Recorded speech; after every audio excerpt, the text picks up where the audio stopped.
All right, we will get to the phone lines, but we've got much more to get on the air. Richard? Mm-hmm. All right, where were we? Somewhere, something about a civilization, I believe, that might have existed on Mars, and why they wouldn't want us to know, or why we couldn't know, or what was the big secret? Well, this Brookings document has turned out to be extremely revealing because, as you know, Washington, the government runs on paperwork.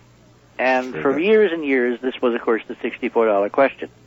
If we were right, if NASA's official position on Cydonia was wrong, if somebody missed it, or even worse, if they didn't miss it and they've been lying to us all these years trying to keep us from knowing what's really there, why?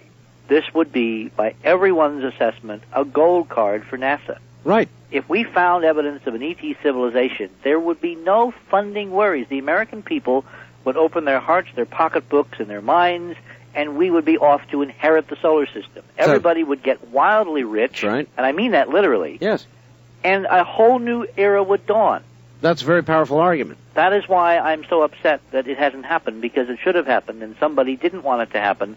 And the question, of course, from the beginning of our investigation is, why didn't it happen if we were correct? It's the kind of thing that I used to think about at 3 o'clock in the morning before I got into this habit of talking to you on the radio coast to coast. So, I mean, what possible explanation? Brookings said, remember, NASA was founded by President Eisenhower back in 1958.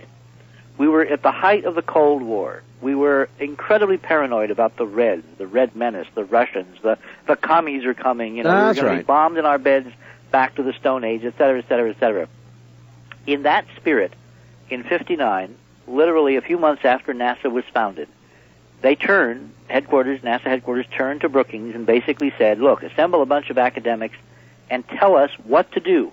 Look in the out years, 10, 20, 30 years, and tell us what are the things we should be looking at, and more important, tell us what the effect might be on American society. Mm-hmm.